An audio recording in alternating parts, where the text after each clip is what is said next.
പ്രണയമണി തൂവൽ ഭാഗം 18. സ്റ്റാഫ് റൂമിലെത്തിയതും പ്രിയയ്ക്ക് ദേഷ്യവും സങ്കടവും വന്നു. എന്നാലും മനുവേട്ടൻ ഇങ്ങനെ തന്നെക്കുറിച്ച് ഇങ്ങനെയൊക്കെ ചിന്തിക്കാൻ തോന്നി. ഇന്നും ഇതിനെ കാണാൻ തുടങ്ങിയതല്ലല്ലോ എന്നെ, ജനിച്ചപ്പോൾ മുതൽ കാണുന്നതല്ലേ.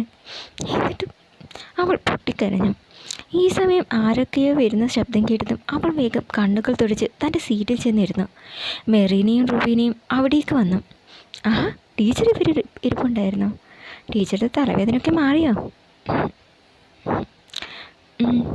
അപ്പോഴേക്കും ബെല്ലടിച്ചു. ദേ, അടുത്ത അംഗത്തിനുള്ള മണി മുഴങ്ങി. ഇപ്പോൾ ഫൈനൽ ഇയർ ക്ലാസ്. അതും പറഞ്ഞ് മെറീന എഴുന്നേറ്റു. ഒപ്പം റുബീനയും. അല്ല, ടീച്ചർക്ക് ഈ അവർ ക്ലാസ്സില്ലേ? ആ ഉണ്ട്. അതും പറഞ്ഞ് പ്രിയ ബുക്കെടുത്ത് അവർക്കൊപ്പം പുറത്തേക്ക് നടന്നു. എല്ലാവരും പോയതും തൂണിൻ്റെ പിന്നിൽ മറഞ്ഞു നിന്ന് നീലിമ പുറത്തേക്ക് വന്നു. ചുറ്റും നോക്കി ആരില്ലെന്ന് ഉറപ്പുവരുത്തിയ ശേഷം അവൾ വേഗം സ്റ്റാഫ് റൂമിലേക്ക് ചെന്നു. പ്രിയയുടെ ടേബിളിൽ വെച്ച് അവളുടെ ഫോൺ കയ്യിലെടുത്ത് നീലിമ ഒന്ന് ചിരിച്ചു. ഇനിയാണ് മോളെ കളി. അവൾ അത് ഒളിപ്പിച്ച് പിടിച്ച ശേഷം ആരുമില്ലെന്ന് ചുറ്റും നോക്കി ഉറപ്പുവരുത്തിയ ശേഷം പുറത്തേക്ക് നടന്നു. ബി ബ്ലോക്കിലെ സ്റ്റെയറിലിരുന്നു കൊണ്ട് അവൾ ആ ഫോണ് ഓപ്പൺ ചെയ്തു. എന്തൊക്കെയോ ചെയ്തു അതിൽ. പിന്നെ ചിരിച്ചു. ഇനിയാണ് മോളെ കളി, അവൾ പറഞ്ഞു.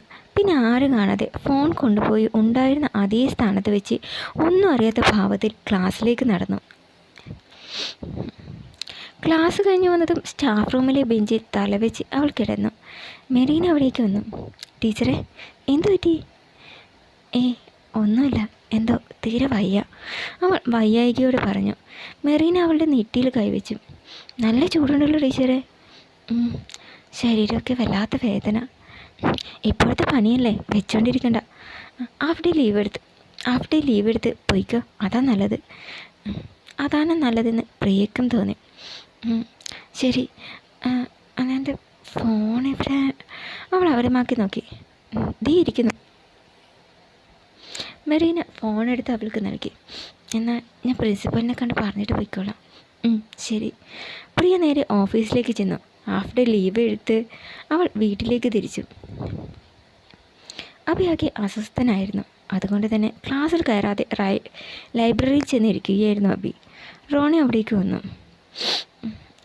അഭിമന്യു, എന്താ ഇവിടെ വന്നിരിക്കുന്നത്? ഞാൻ എവിടേക്ക് നോക്കിയെന്നോ? റോണി അവൻ്റെ അരികിലേക്ക് വന്നുകൊണ്ട് ചോദിച്ചു. ഒന്നുമില്ല. അല്ല, 2 ദിവസമായി നിന്നെ ഞങ്ങൾ ശ്രദ്ധിക്കുന്നു. എന്തോ ഒരു പ്രശ്നം നിന്നെ അലട്ടുന്നുണ്ട്. എന്താ കാര്യം? ഒന്നുമില്ല. ബിസിനസ് സംബന്ധമായി ചില പ്രശ്നങ്ങളാണ്. അതൊന്നും കുഴപ്പമില്ല. നീ ഏതായാലും വാ. ഇരുവരും പുറത്തേക്ക് നടന്നു. അപ്പോൾ എല്ലാവരും അർത്ഥം വെച്ച് അഭിയെ നോക്കുകയും അടക്കം പറയുകയും കളിയാക്കി ചിരിക്കുകയും ചെയ്യുകയായിരുന്നു.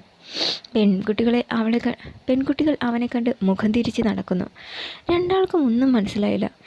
ആ സമയം രാജീവും പ്രയാഗും പരിഭ്രമത്തോടെ അവരുടെ അരികിലേക്ക് വന്നു. എന്താണ് എല്ലാവർക്കും പറ്റിയത്? എന്തിനാ അവരൊക്കെ എന്നെ നോക്കി ഇങ്ങനെ ചിരിക്കുന്നത്? അഭി ചോദിച്ചു. അത് എടാ, കോളേജ് ഗ്രൂപ്പിൽ ഒരു മെസ്സേജ് വന്നിട്ടുണ്ട്, അത് കണ്ടിട്ടാ എല്ലാവരും. രാജീവ് മടിച്ച് പറഞ്ഞു. മെസ്സേജോ? എന്ത് മെസ്സേജ്? അവൻ ഫോണെടുത്ത് നോക്കിയതും ഒന്ന് നടുങ്ങി. പ്രിയയുടെ മെസ്സേജ്, തങ്ങളുടെ വിവാഹ ഫോട്ടോയും ഒപ്പം ഒരു കുറിപ്പും. പ്രിയപ്പെട്ട എൻ്റെ വിദ്യാർത്ഥികളും സഹപ്രവർത്തകരും അറിയാൻ, ഇത്രയും കാലം ഭർത്താവിനെക്കുറിച്ച് നിങ്ങളോട് പറഞ്ഞതെല്ലാം കള്ളമായിരുന്നു. ഈ ഫോട്ടോയിൽ കാണുന്ന ആളാണ് എൻ്റെ ഭർത്താവ്. ഈ കോളേജിലെ തന്നെ എൻ്റെ സ്റ്റുഡൻ്റായ അഭിമന്യു. ഒരു പ്രത്യേക സാഹചര്യത്തിലായിരുന്നു ഞങ്ങളുടെ വിവാഹം നടന്നത്. അതുകൊണ്ട് ഈ വിവരം നിങ്ങളിൽ നിന്നെല്ലാം മറച്ചു വെക്കേണ്ടി വന്നു. പക്ഷെ ഇന്ന് ഇത് പറയാതെ വയ്യ. ഇഷ്ടമോടെയല്ല അഭിമന്യു എന്നെ വിവാഹം കഴിച്ചത്. സാഹചര്യങ്ങളുടെ സമ്മർദ്ദം മൂലമാണ്. പണ്ടറിയാതെ ചെയ്തു പോയ തെറ്റിനുള്ള പരിഹാരം. 12 വർഷങ്ങൾക്ക് മുമ്പ് ഞങ്ങളുടെ തറവാട്ടിലെ കുളക്കടവിൽ വെച്ച് മുറച്ചെറുക്കം കൂടിയായ അഭിമന്യു എന്നെ മാനഭംഗപ്പെടുത്തി. അന്ന് അത് ആരാണെന്ന് ആർക്കും അറിയില്ലായിരുന്നു. വർഷങ്ങൾക്കിപ്പുറം ആ ഒരു സംഭവത്തിൻ്റെ പേരിൽ വരുന്ന വിവാഹാലോചനകളെല്ലാം മുടങ്ങി. ഒടുവിൽ ഒരു വിവാഹാലോചന വന്നു. എന്നാൽ വിവാഹപന്തൽ വെച്ച് ഇതേ കാര്യത്തിൻ്റെ പേരിൽ വിവാഹം മുടങ്ങി. ഒരു കോമാളിയായി നിൽക്കേണ്ടി വന്നപ്പോൾ അഭിയേട്ടൻ്റെ അമ്മ തന്നെയാണ് മകൻ്റെ ഭാവി ഓർത്ത് മറച്ചു വെച്ചിരുന്ന ആ സത്യം തുറന്നു പറഞ്ഞത്. അഭിമന്യു ഈ കോളേജിൽ ഇപ്പോൾ പഠിക്കുന്ന നീലിമയുമായി അന്ന് പ്രണയത്തിലായിരുന്നു. അതുകൊണ്ട് തന്നെ ആദ്യം ആ സത്യം നിഷേധിച്ചെങ്കിലും പിന്നീട് അത് സമ്മതിച്ച് എന്നെ വിവാഹം കഴിക്കേണ്ടി വരികയായിരുന്നു. ഇന്ന് ഈ സത്യങ്ങളൊക്കെ നിങ്ങൾ അറിയണമെന്ന് തോന്നി, അതുകൊണ്ടാണ് ഞാൻ എല്ലാം പറഞ്ഞത് എന്ന് കൃഷ്ണപ്രിയ. അത് വായിച്ചതും അഭയാകെ നടുങ്ങിപ്പോയി. ഇത് ഇതെപ്പോഴാ? കുറച്ച് സമയമായി അഡ്മിനോട് ഇത് ഡിലീറ്റ് ചെയ്യാൻ പറഞ്ഞിട്ടുണ്ട്, പക്ഷെ ഇവരെല്ലാവരും ഈ മെസ്സേജ് കണ്ടു, പ്രയാഗ് പറഞ്ഞു. അമ്മയ്ക്ക് ദേഷ്യവും സങ്കടവും വന്നു. വിവാഹക്കാര്യം എല്ലാവരോടും പറയുമെന്ന് പ്രിയ പറഞ്ഞപ്പോൾ അപ്പോഴത്തെ ദേഷ്യത്തിന് പറഞ്ഞതായിരിക്കും എന്നാണ് കരുതിയത്. പക്ഷേ അവൾ നടന്ന കാര്യങ്ങളെല്ലാം തന്നെ വിശദമായി പറഞ്ഞിരിക്കുകയാണ്.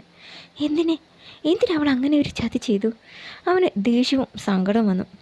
പ്രിയ എവിടെ? അവൻ ചോദിച്ചു. പ്രിയ മാഡം ഹാഫ് ഡേ ലീവ് എടുത്ത് വീട്ടിലേക്ക് പോയത്രേ. അത് കേട്ടതും അവൻ നടുങ്ങി. ഓ, എല്ലാം പ്ലാൻ ചെയ്തിട്ടാണ് അവൻ ചെയ്തതല്ലേ? അവൻ രോഷത്തോടെ കൈ ചുരുട്ടി നടന്നു. അപ്പോൾ വിദ്യാർത്ഥികൾ അവന് ചുറ്റും കൂടി. ആദിലും സംഘവും കൊട്ടും പാട്ടും ഒക്കെയായി അവൻ്റെ മുന്നിൽ വന്നു നിന്നു. നിർത്ത് ആദിൽ പറഞ്ഞതും എല്ലാവരും ബഹളം നിർത്തി. അപ്പോൾ സുഹൃത്തുക്കളെ, ഇന്ന് നമ്മളൊരു VIP പരിചയപ്പെടുകയാണ്. അത് മറ്റാരുമല്ല, നമ്മുടെ പ്രിയപ്പെട്ട പ്രിയ ടീച്ചറെ വിവാഹം കഴിച്ച മഹാൻ. വെറുതെ വിവാഹം കഴിച്ചതല്ലടാ, 10-12 വർഷത്തിന് മുമ്പ് ബലാത്സംഗം ചെയ്തവളെയല്ലേ എല്ലാവരും കൂടി പിടിച്ച് കെട്ടിച്ചത്, രജിൽ പറഞ്ഞു. എല്ലാവരും അത് കേട്ട് ചിരിച്ചു. അപ്പം ചുവന്ന് തുടിക്കുന്ന കണ്ണുകളോടെ അവനെ നോക്കി. കൊള്ളാവടാ, ഞാൻ പെൺപിള്ളേരെ കമൻ്റ് അടിക്കുക മാത്രമേ ചെയ്യാറുള്ളൂ, പക്ഷെ നീ ഞങ്ങളൊക്കെ കടത്തി വെട്ടിക്കളഞ്ഞല്ലോ.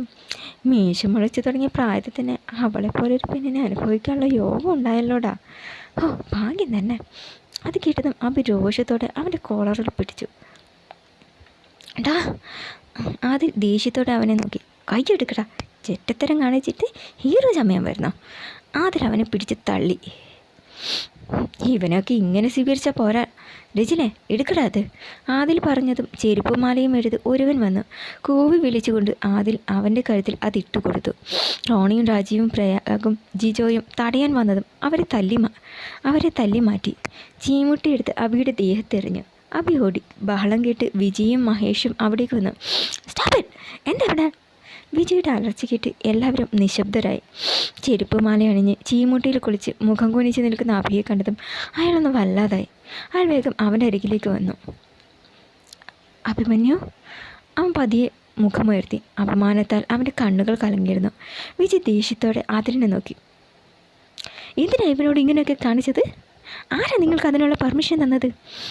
ദേഷ്യത്തോട് ചോദിച്ചു. എല്ലാവരും മുഖം കുനിച്ചു. ഇവൻ ചെയ്ത ചെറ്റത്തരം. എന്ത് ചെറ്റത്തരം? പ്രിയോട് അവൻ എന്തെങ്കിലും തെറ്റ് ചെയ്തിട്ടുണ്ടെങ്കിൽ അതിനുള്ള പരിഹാരം അവൻ തന്നെ ചെയ്തിട്ടുണ്ട്.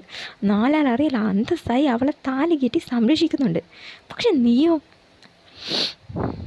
ഇതിനേക്കാൾ എത്ര വലിയ ചെറ്റത്തരങ്ങൾ നീ ചെയ്തിട്ടുള്ളതാ. അങ്ങനെയുള്ള നിനക്ക് ഇവനെ കളിയാക്കാൻ എന്ത് യോഗ്യതയാണ് ഉള്ളത്? അതിൽ മുഖം കുനിച്ച് നിന്നു. എല്ലാവരോടുമായിട്ട് ഒരു കാര്യം ഞാൻ പറഞ്ഞേക്കാം. ഇത് ക്യാമ്പസാണ്, ചന്തയല്ല. എല്ലാവർക്കും അവരവരുടെ ജീവിതത്തിൽ അവരവരുടേതായ കാര്യങ്ങളുണ്ടാകും. അതൊന്നും ക്യാമ്പസിൽ ഡിസ്കസ് ചെയ്യേണ്ട കാര്യമില്ല. നിങ്ങൾ പഠിക്കാനാണ്, അല്ലാതെ കൂടെയുള്ളവൻ്റെ സ്വകാര്യ ജീവിതത്തിൽ നുഴഞ്ഞു കയറി ശരിയും തെറ്റും വ്യാഖ്യാനിച്ച് ശിക്ഷ വിധിക്കാനല്ല ഇവിടേക്ക് വരുന്നത്. മനസ്സിലായല്ലോ? വിജയ് അലറി. യെസ് സാർ, എല്ലാവരും ഒരേ സ്വരത്തിൽ പറഞ്ഞു. എന്നാൽ എല്ലാവരും ക്ലാസ്സിലേക്ക് ചെല്ല്. എല്ലാവരും ക്ലാസ്സിലേക്ക് ചെന്നു. രാജീവ്, പ്രയാഗ്, ജിജു, റോണി, നിങ്ങൾ ഇവനെ കൂട്ടിക്കൊണ്ടുപോയി ഈ വേഷമൊക്കെ ഒന്ന് മാറ്റിക്ക്, വിജയ് പറഞ്ഞു. ശരി സാർ. വരൂ അഭി. അവർ അവനെയും കൂട്ടി നടന്നു. കോളേജിലെ ബാത്റൂമിനടുത്തേക്ക് അവർ അവനെയും കൂട്ടി ചെന്നു. അപ്പോഴേക്കും ജിജോ പോയി പുതിയൊരു ജോഡി ഡ്രസ്സ് വാങ്ങിക്കൊണ്ട് വന്നിരുന്നു. ഇതാ അഭി, ചെന്ന് ഈ വേഷമൊക്കെ മാറിവാ. അവൻ മുഖമുയർത്തി അവരെ നോക്കി. പിന്നെ അത് വാങ്ങി ബാത്റൂമിലേക്ക് ചെന്നു. ഡ്രസ്സ് അവിടെ വെച്ച് ഷവർ തുറന്ന് അവൻ അതിന് കീഴിൽ ചെന്ന് നിന്ന് പൊട്ടിക്കരഞ്ഞു. മോളെ, എന്തേന്ന് നേരത്തെ വന്ന പ്രിയെ കണ്ട് ഗോമതി ചോദിച്ചു. ഒന്നുമില്ല അമ്മായി, ഒരു ചെറിയ പനിയോ? നോക്കട്ടെ. ഗോമതി നെറ്റിയിൽ കൈവച്ചു. ചൂടുണ്ടല്ലോ മോളെ, നമുക്ക് ഡോക്ടറെ കാണാം. ഞാൻ വരുന്ന വഴിക്ക് ഡോക്ടറെ കണ്ടതാ. വൈറൽ ഫീവറാ, പേടിക്കാൻ ഒന്നുമില്ലെന്നാണ് ഡോക്ടർ പറഞ്ഞത്. മരുന്ന് കഴിച്ച് റെസ്റ്റ് എടുത്താൽ മതി. അബിയോട് നീ പറഞ്ഞില്ലേ? അവളൊന്ന് പരിങ്ങി. ഇല്ല, മനുവേട്ടനോട് ഞാൻ പറഞ്ഞില്ല. അറിഞ്ഞാൽ ചിലപ്പോൾ എൻ്റെ കൂടെ വരും. എക്സാം എടുക്കാറായില്ലേ? വെറുതെ ക്ലാസ് കളയണ്ട. നിങ്ങൾ വന്നിട്ട് എല്ലാവരും കൂടി ഡേവിഡിൻ്റെ മകളുടെ വെഡ്ഡിങ് റിസപ്ഷന് പോകാമെന്ന് കരുതിയിരിക്കുകയായിരുന്നു. ഇതിപ്പോൾ മൂക്ക് വയ്യാണ്ടിരിക്കുമ്പോൾ എങ്ങനെ? അതൊന്നും സാരമില്ല അമ്മായി, ഞാനിവിടെ നിന്നോളാം.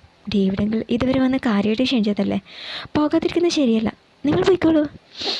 അല്ല, അത് മോളെ തനിച്ചാക്കിയിട്ട് എങ്ങനെയാണ് പോവുക? ഒരുപാട് ദൂരമുണ്ട്, വരാൻ ചിലപ്പോൾ 1 മണിയൊക്കെ ആകും. സാരമില്ല അമ്മായി, മനുവേട്ടം ഉണ്ടാവുമല്ലോ, അത് മതി. നിങ്ങൾ പോയി റെഡിയാവാൻ നോക്ക്, അവൾ പറഞ്ഞു. തൽക്കാലം പ്രിയയും മനുവിനെയും തനിച്ച് വിടുന്നത് നല്ലത്. അവർക്കിടയിലെ വഴക്കൊക്കെ അവർ തന്നെ പറഞ്ഞു തീർക്കട്ടെ. ഗോമതി ചിന്തിച്ചു. എന്നാൽ ശരി മോളെ മരുന്ന് കഴിച്ച് കിടക്ക്. പ്രിയ മുറിയിലേക്ക് ചെന്നു. ഒന്ന് ഫ്രഷായി വന്ന ശേഷം ടാബ്ലറ്റ് എടുത്ത് കഴിച്ച് കിടന്നു. ക്ഷീണം കാരണം അവൾ പെട്ടെന്ന് തന്നെ മയങ്ങിപ്പോയി. വേഷം മാറി അബി പുറത്തേക്ക് വന്നു. അവൻ്റെ ഭാവത്തിൽ നിന്ന് തന്നെ അവനാകെ തകർന്നിരിക്കുകയാണെന്ന് കൂട്ടുകാർക്ക് മനസ്സിലായി. അബി, കഴിഞ്ഞതിനെ കുറിച്ചൊന്നും ഓർത്ത് നീ വിഷമിക്കണ്ട. ഒരവസരം കിട്ടിയപ്പോൾ അവരത് മാക്സിമം ഉപയോഗിച്ചു. നീ അതൊക്കെ മറക്ക്, രാജി പറഞ്ഞു. എങ്ങനെ മറക്കാൻ കഴിയും? അത്രയേറെ അപമാനം ഞാൻ നേരിട്ട് കഴിഞ്ഞു. കൊച്ചു കൊച്ചു വഴക്കുകളും പിണക്കങ്ങളും ഞങ്ങൾക്കിടയിൽ ഉണ്ടാക്കാറുണ്ട്. പക്ഷേ നേരത്തെ ദേഷ്യപ്പെട്ടതിന് വിവാഹം കഴിഞ്ഞ വിവരം ഇവിടെ എല്ലാവരെയും അറിയിക്കുമെന്ന് പറഞ്ഞപ്പോൾ കളിയായി മാത്രമേ കണ്ടിരുന്നുള്ളൂ. പറഞ്ഞതുപോലെ അവൾ ചെയ്ത് കളയുന്ന ഞാൻ കരുതിയില്ല. അബി വിഷമത്തോടെ പറഞ്ഞു. സാരമില്ല അബി, ടീച്ചർ അപ്പോഴത്തെ ദേഷ്യത്തിന് ചെയ്തതായിരിക്കും. നീ മനസ്സിൽ നിന്നത് കളാം, എന്നിട്ട് വീട്ടിലേക്ക് ചെല്ലാൻ നോക്ക്, ജിജു പറഞ്ഞു. ഞാൻ പോവാം, എനിക്കിനി ഇവിടെ നിൽക്കാൻ വയ്യ. നീ തനിച്ച് പോകണ്ട, ഞങ്ങൾ കൊണ്ടുവിടാം. വേണ്ട, ഞാൻ പോയിക്കോളാം. അതും പറഞ്ഞ് അവൻ നടന്നു. 4 പേരും വിഷമത്തോടെ അത് നോക്കി നിന്നു. എന്തോ ശബ്ദം കേട്ട് പ്രിയ ഞെട്ടി ഉണർന്നു. സമയം നോക്കി, 4:30 കഴിഞ്ഞിരിക്കുന്നു. സമയം എത്രയായോ? അവൾ ആലോചിച്ചു. അപ്പോൾ ഗോമതിയും നിമ്മയും അവിടേക്ക് വന്നു. മോളെ എഴുന്നേറ്റോ? ഇപ്പം എങ്ങനെയുണ്ട് മോളെ? ഗോമതി നെറ്റിയിൽ കൈവച്ച് നോക്കി. പനിയൊക്കെ തണുത്തല്ലോ. നിങ്ങൾ പോകാറായോ? ഇപ്പോൾ വിട്ടാലേ ഒരു 8 മണിക്ക് മുമ്പെങ്കിലും അവിടെ എത്തൂ. മോൾക്ക് വിഷമമൊന്നുമില്ലല്ലോ? ഇല്ല, നിങ്ങൾ സന്തോഷത്തോടെ പോയി വാ, അവൾ പറഞ്ഞു. അല്ല, അബി വരാറായില്ലേ? അവളുടെ മുഖം മാടി. അത് വരുന്ന വഴി ഓഫീസിൽ പോയെന്നറിയില്ല. എന്തായാലും എത്താറാവുന്നതല്ലേ ഉള്ളൂ. മോളൊന്ന് അവളെ വിളിച്ചു നോക്ക്. അത് ഞങ്ങൾ ഇറങ്ങട്ടെ. അവർ യാത്ര പറഞ്ഞ് പുറത്തേക്ക് നടന്നു. അവർ പോയതും പ്രിയ തൻ്റെ ഫോണെടുത്തു. സ്വിച്ച് ഓഫ് ആയിരുന്നു. അവളത് ചാർജിനിട്ട് ഓണാക്കിയതും തുരുതുര മെസ്സേജുകൾ വരുന്ന ശബ്ദം കേട്ട് അവൾ അമ്പരന്നു. ഇതെന്താ ഇത്രയധികം മെസ്സേജ്? അവൾ എടുത്തു നോക്കി. കുറേ മിസ്ഡ് കോളും മെസ്സേജും. എന്താ കാര്യം എന്നറിയാതെ അവൾ കുഴങ്ങി. റുബീനയുടെ വോയിസ് മെസ്സേജ് അവൾ ഓപ്പൺ ചെയ്തു. എന്തൊക്കെ ടീച്ചർ ഈ കാണിച്ചു വെച്ചിരിക്കുന്നത്? ടീച്ചറുടെ പേഴ്സണൽ കാര്യങ്ങളെല്ലാം എന്തിനാ ഇങ്ങനെ കോളേജ് ഗ്രൂപ്പിലൊക്കെ ഇടാൻ പോയത്? അതിൻ്റെ പേരിൽ അഭിമന്യു എത്ര അപമാനിക്കപ്പെട്ടെന്ന് അറിയാമോ? ഇത് വളരെ മോശമായി പോയി മാഡം. അത് കേട്ടതും അവളാകെ അന്തം വിട്ടുപോയി. കോളേജ് ഗ്രൂപ്പിൽ ഞാനെന്ത് മെസ്സേജ് ഇട്ടെന്നാ? അവൾ ഗ്രൂപ്പ് എടുത്ത് നോക്കി. അതിലെ മെസ്സേജ് കണ്ടതും അവൾ ഞെട്ടിത്തെറിച്ച് നിന്നുപോയി.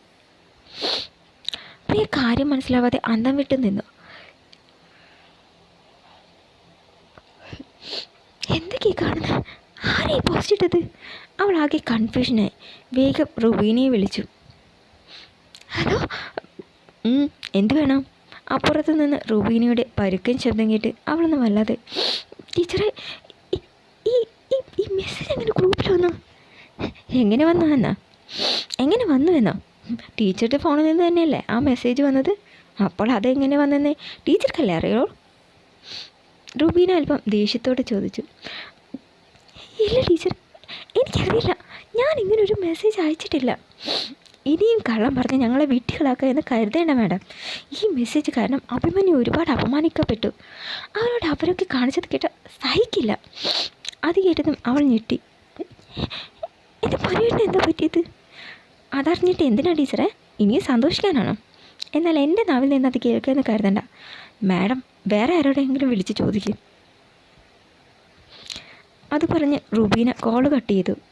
പ്രിയ കരഞ്ഞുകൊണ്ട് അവിടെ ഇരുന്നു. കോളേജിൽ എന്തായിരിക്കും ഉണ്ടാവുക? മനുവേട്ടൻ. അവൾക്ക് ആലോചിച്ചിട്ട് തല പെരുക്കുന്നത് പോലെ തോന്നി. ആരും ഒന്ന് വിളിക്കുക. അവൾ ആലോചിച്ചു. അപ്പോഴാണ് രാജീവിൻ്റെയും പ്രയാഗിൻ്റെയും കാര്യമൊക്കെ അവൾ ഓർത്തത്. അതെ, അവരിൽ ആരെങ്കിലും വിളിക്കാം. അവരാണല്ലോ മനുവിൻ്റെ കോളേജിലെ ഫ്രണ്ട്സ്. അവൾ വേഗം ഗ്രൂപ്പിൽ തപ്പി പ്രയാഗിൻ്റെ നമ്പർ എടുത്ത് ഡയൽ ചെയ്തു.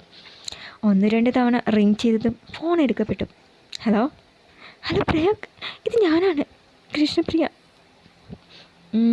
മനസ്സിലായി. എന്ത് വേണം? അത് അത് ഇത് കോളേജിൽ എന്തോ ഉണ്ടായത്. എൻ്റെ മനുവേട്ടൻ എവിടെ? അറിഞ്ഞിട്ട് എന്ത് വേണം മാഡം? അത് കേട്ട് സന്തോഷിക്കാനാണോ? ഇത്രയൊക്കെ ആയാലും നിങ്ങളൊരു ടീച്ചറല്ലേ. പേഴ്സണലായിട്ടുള്ള കാര്യങ്ങളൊക്കെ കോളേജ് ഗ്രൂപ്പിലിടാൻ നാണമില്ലേ നിങ്ങൾക്ക്? എന്തൊക്കെയായാലും അഭിമന്യു നിങ്ങളുടെ ഭർത്താവല്ലേ. എത്രയൊക്കെ ദേഷ്യം ഉണ്ടായാലും ഇങ്ങനെ ചെയ്യാമോ? പാപം അതിലും കൂട്ടരും കൂടി കാട്ടിക്കൂട്ടിയത് കണ്ടാൽ സഹിക്കില്ല. എന്തൊക്കെയാണ് അവർ ചെയ്തതെന്ന് അറിയാമോ നിങ്ങൾക്ക്? അത് പറഞ്ഞ് ഉണ്ടായ കാര്യങ്ങളെല്ലാം അവൻ പറഞ്ഞു. എല്ലാം കേട്ട് അവളാകെ തരിച്ചിരുന്നു. ഈശ്വര, എൻ്റെ മനുവേട്ടന് ഇത്രയൊക്കെ അപമാനം സഹിക്കേണ്ടി വന്നു. അവൾ പൊട്ടിക്കരഞ്ഞു. ചെയ്യേണ്ടതെല്ലാം ചെയ്തിട്ട് ഇപ്പോൾ കരയുന്നത് എന്തിനാ മാഡം? പ്രയ, പ്ലീസ് എന്നെ ഒന്ന് വിശ്വസിക്ക്. സത്യമായിട്ടും ഞാനല്ല ആ മെസ്സേജ് ഇട്ടത്. അതെങ്ങനെ എൻ്റെ ഫോണിൽ നിന്ന് പോയെന്ന് എനിക്കറിയില്ല. മനുവേട്ടനുമായി ഞാൻ വഴക്ക് കൂടാറുണ്ട്. അതൊക്കെ ഭാര്യ ഭർത്താക്കന്മാർക്കിടയിലെ സൗന്ദര്യപ്പിണക്കമായിട്ട് ഞാൻ കണ്ടിട്ടുള്ളൂ. അല്ലാതെ മനുവേട്ടന് ദോഷം വരുന്ന ഒരു കാര്യവും ഞാൻ ചെയ്യില്ല. ഇത് ഞാൻ ചെയ്തതല്ല. അവൾ പൊട്ടിക്കരഞ്ഞുകൊണ്ട് പറഞ്ഞു. അത് കേട്ടുന്ന പ്രയാഗൊന്നയഞ്ഞു. മാഡം, കഴിഞ്ഞതിനെക്കുറിച്ച് പറഞ്ഞിട്ട് കാര്യമായി? മാഡം, കഴിഞ്ഞതിനെക്കുറിച്ച് പറഞ്ഞിട്ടൊന്നും എനിക്ക് കാര്യമില്ലല്ലോ. നടക്കേണ്ടതൊക്കെ നടന്നു. ഇത് മനുവേട്ടനെവിടെ? അഭി നേരത്തെ തന്നെ ഇവിടുന്ന് പോയല്ലോ. പോയോ? എവിടേക്ക്? അതറിയില്ല. ആള് പക്ഷേ നല്ല വിഷമത്തിലാണ് പോകുന്നത്. അയ്യോ, എൻ്റെ മനുവേട്ടൻ. മാഡം ടെൻഷനാകണ്ട. മനസ്സൊന്ന് തണുക്കുമ്പോൾ അഭി വന്നോളും. അതും പറഞ്ഞ് പ്രയാഗ് ഫോൺ കട്ട് ചെയ്തു. പ്രിയ കരഞ്ഞുകൊണ്ട് അവിടെ ഇരുന്നു. തുടരും.